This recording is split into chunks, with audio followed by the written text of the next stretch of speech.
I'm Trish with today's QOTD Question of the Day. What out-of-the-box theory do you believe in? The truth is out there, but will we ever find out? Tell us your out-of-the-box theory, and you could be on the show, just like our first featured fan. Welcome, Martin. I personally believe in ghosts. I think they are real.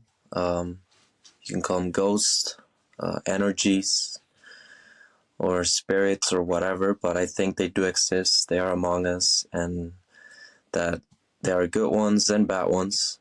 The good ones are like good energy, bad ones bad energy. I feel like they're like beings of a different dimension. I think that most of us believe in energy, right? Like the universe isn't just made up of us living, breathing people, right?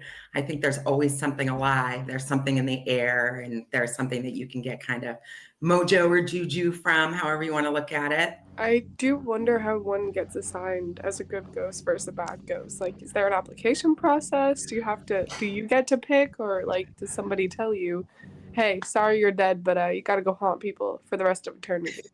I think it's a tiered subscription system like Netflix. If you have enough money, you can pay to be a spirit, an energy, or a ghost. Afterlife, no ads. Well, JJ, did you have a favorite fan answer? I did actually. So I found a really interesting and in-depth answer from London. The out-of-box theory that I totally believe in is that we used to live on Mars, but we ruined it with like a nuclear apocalypse. So we came to Earth on the pyramids. The pyramids are actually spaceships, and that's how we resettled Earth. We're not originally from Earth, we're from Mars, and we came down through the pyramid spaceships. Now, see, I love this one because it's like, first off, the whole idea of a human civilization on Mars is just so wild. And I'm going to say that all of that knowledge that we had from however many years our human civilization was, that was stored in the Library of Alexandria. And so we often hear that it's like the amount of knowledge that was stored there would have made us be far more advanced as a society. And I think that's why. So we took all of this learning, all of this information, came to a new planet after we ruined the first one, and we haven't learned a thing, right? That's what makes humans so beautiful, Trish. Okay, do you have a favorite answer that you found? I do indeed, because we're talking about aliens and ghosts and Bigfoot, and Crystal finds a way to talk about them all. Aliens, I believe aliens are real because the galaxy is constantly expanding, and furthermore, why would we be the anomaly? I believe Bigfoot could be real, possibly, because giants did exist at one point of time in the world. Ghosts are real. I've had my own experiences with paranormal activity, and no one can tell me otherwise. Yeah, it's right there. It's right there in the holy book. Genesis 6:4 talks about the Nephilim, who are giants and the mighty men of yore, and they are still hanging out in the forests, wearing fur coats. That's what we're talking about with Bigfoot, but I love it. Crystal, perhaps you're a bit credulous, but I love you. I don't know about Bigfoot because I don't know if you were some giant living. And also, do we really have giants? Like people always talk about the Amazonian women. They weren't that tall. So I don't know about the real giants. Like, was Goliath actually a giant, or was David just really short? You know what I mean? Yeah, he was overcompensating. Yeah.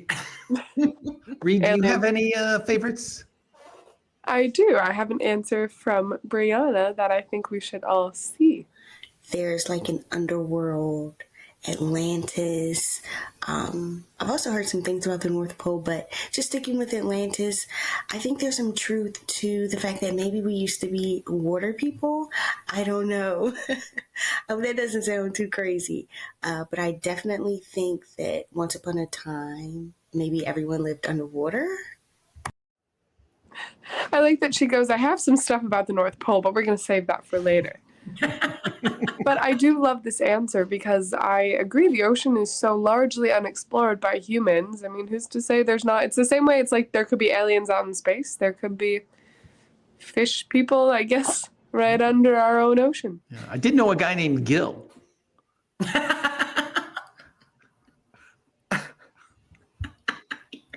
dumb. These are some incredible fan answers, I will say, a wide range of theories. So if you want to record your own and tell us what you think, you can do so before our Thursday Big Show Weekly Championship using the links in our description. But for now, I think it's time we get into our own personal theories. So Keith, what theory do you believe in? Well, I think that we've talked enough about aliens and ghosts that you guys know where I stand on that one. But I want to share a new theory of mine, which is that cats control everything. Now, give me a second here, right? You guys have probably heard of toxoplasmosis, which is a disease that pregnant women get if they change kitty litter, right? This is a real thing. It's why you're told not to change kitty litter when you're pregnant. So clearly there's something about cats that infects us with this disease. The reason why cats have this thing, the biological advantage they get from this virus, is that it infects mice and then causes mice to run right at the cats. It's wild, right? They control the cats and then you control the mice. But at the same time, we also know that it infects people, and therefore it stands to reason that people are being controlled through this virus by cats in the same way that they control mice. And that's why we do stuff for them like we do. Like, cats give us nothing, and they're terrible. But there's a reason, and the reason is biological mind control. They are beautiful beings. Exactly. Clearly, she's a victim. Just humor her. Mickey is my master. But you know what I do believe in? This girl right here, Nellie, Loch Ness. I think there is some kind of giant being that just keeps eating everything in Loch Ness. You mean Nessie? Yeah, what'd I call her? Called Nellie. Nellie. Oh, Nellie. I always want to call her Nellie because that's JJ's mom's name and I get it in my brain. But Nessie is real, the Loch Ness Monster, or Loch Ness Monster type things. I think that, I don't know about the underwater people, but I do think that there are probably enormous creatures that have a little bit of dino DNA left in them, and they are hard to see, hard to catch. They have no interest in the people, but once in a while you catch a little glimpse. For real. Yeah. Nessie is real and JJ's mom is not. I'm so glad we've sorted that out. I have a theory about a certain kind of mouse, but not the mouse you were talking about, Keith. Mine's a famous mouse, Chuck E. Cheese. And I believe that the pizza at his establishment, instead of making a new pizza every time for people that order it, they take back your pizza and they just arrange the slices so that it would amount to a full pizza. And in a way, I'm almost like, okay, that's a good way to eliminate food waste. So wait a second. So if you order a large and eat half of it, it becomes a medium? No, it becomes the half of somebody else's large. I don't believe that. I do, because if you look at the way the pizzas are, they never line up perfectly. It's like mismatched sizing in the slices. And I do believe that that could be true in a place like Chuck E. Cheese, where you're really catering to 3 to 6 year olds who aren't paying attention, don't really care about the taste. I don't think the parents eat the pizza there. They just throw it out to the kids and send them back in the ball pit, right? What do you think is less healthy for them, eating somebody else's pizza or crawling in the ball pit? Ball pit, 100%. Enjoy the pizza. I have, okay, 2.